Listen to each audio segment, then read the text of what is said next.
नमस्कार आदाब, आप देख रहे हैं ऑन रिकॉर्ड मेरा भाईंदर। मेरा भाईंदर महानगर पालिका प्रशासन किस तरह से राजनीतिक नेताओं के दबाव में आके काम करते हैं और लोगों को कैसे परेशान करते हैं, इसके रोज उदाहरण हमें देखने को मिलते हैं। पिछले ही सप्ताह में भाईंदर वेस्ट में महानगर पालिका के वार्ड क्रमांक 2 ने एक ऐसी कार्रवाई की जिस पर कई सारे सवाल उठ रहे हैं कि जिस महिला ने अपने घर के रिपेयरिंग परमिशन के लिए महानगर पालिका से परमिशन मांगी थी, उसे परमिशन ना देते हुए उसका पूरा घर जमीन दोस्त कर दिया, डिमोलिश कर दिया, ये कह करके ये धोखादायक इमारत है। इस पूरे कार्रवाई पर कई सारे सवाल उठ रहे हैं।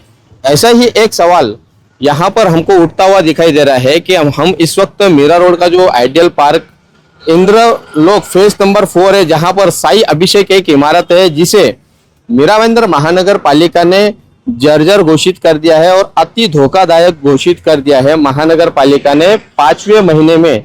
आप इस वक्त जो देख रहे हैं ये है साई अभिषेक बिल्डिंग, यहाँ पर महानगर पालिका ने एक नोटिस लगाई है कि ये बिल्डिंग पूरी तरह से अति धोखादायक है, कभी भी कुछ भी हो सकता है।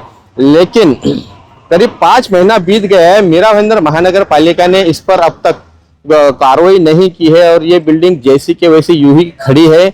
यहाँ के सभी लोगों ने इस इमारत को खाली कर दिया है। कुछ विवाद है जिसके चलते महानगर पालिका इसे डिमोलिश नहीं कर पा रही है। कल इस बिल्डिंग को अगर यहाँ पर कुछ हो जाता है या गिर जाती है तो इस पर इसकी जिम्मेदारी किसकी होगी, ये बहुत बड़ा सवाल यहाँ पर खड़ा होता हुआ दिखाई दे रहा है। साथ में ही हमारे पास में कुछ ऐसे दस्तावेज हाथ लगे हैं जो साफ दर्शाते हैं कि मीरा भाईंदर महानगर पालिका ने 5/2025 को इस बिल्डिंग को अति धोखादायक घोषित करके इसे तोड़ने के लिए कहा था और उसके ठीक अगले महीने मीरा भाईंदर महानगर पालिका का जो नगर रचना विभाग है उसने इसी बिल्डिंग को रीडेवलपमेंट के लिए एक सीसी दिया है जिसकी तारीख 6 इस तरह से बताए गए हैं। यानी 1 महीने का ही कार्यकाल है कि 1 महीने के कार्यकाल में महानगर पालिका इसे जर्जर घोषित करती है, अति धोखादायक घोषित करती है और ठीक उसके 1 महीने बाद में तमाम प्रक्रिया पूरी करने के बाद में महानगर पालिका इसे रीडेवलपमेंट की सीसी देती है।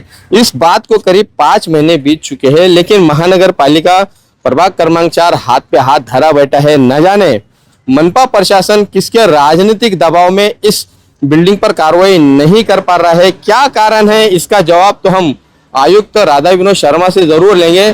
साथ में ही जो वार्ड ऑफिसर है जो इनके ऊपर कार्रवाई नहीं कर पा रहे हैं उनसे भी इसका जवाब जरूर लिया जाएगा। एक सवाल जो यहाँ पर इस इलाके के लोगों को सताया जा रहा है कि इसे जब महानगर पालिका ने जर्जर घोषित कर दिया है तो महानगर पालिका क्यों उस पर तोड़ा कार्रवाई नहीं कर पा रही है, जबकि बिल्डिंग पूरी खाली है, पूरी उसे खाली कर दिया गया है। यहाँ पर कई सारे सवाल है जिसमें से एक सवाल यहाँ पर प्रमुख रूप से उभर कर सामने आ रहा है कि महानगर पालिका प्रशासन, चाहे फिर वो आयुक्त हो, उपायुक्त हो या वार्ड ऑफिसर हो, ये किसी राजनीतिक नेता के दबाव में आकर ही इस बिल्डिंग पर तोड़ा कार्रवाई नहीं कर पा रहे हैं। और कल को अगर कोई हादसा होता है तो क्या वो राजनीतिक नेता और ये संबंधित अधिकारी इसकी जिम्मेदारी लेंगे, क्योंकि ये बिल्डिंग जो है वो रास्ते पर है और रास्ते पर कभी भी कुछ भी हो सकता है। आवाजाही चलती रहती है, यहाँ पर गाड़ियों का आना जाना लगा रहता है, राहगीरों का आना जाना लगा रहता है। कुछ होगा तो इसका जिम्मेदार कौन होगा, सबसे बड़ा सवाल यहाँ पर उभरता हुआ दिखाई दे रहा है।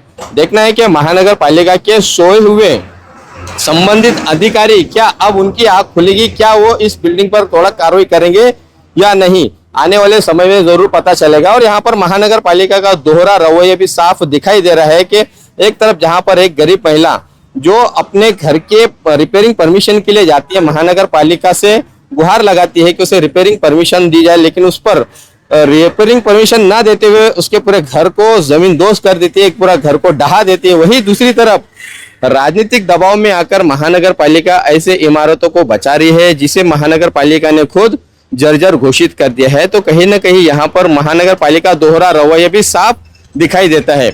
आशा करते हैं कि हमारी इस खबर का संज्ञान लेते हुए मनपा आयुक्त राधा विनोद शर्मा और संबंधित जो अधिकारी है इस पर जरूर काम करेंगे, इस पर अपनी जो जिम्मेदारी है, अपना जो कर्तव्य है वो जरूर निभाएंगे।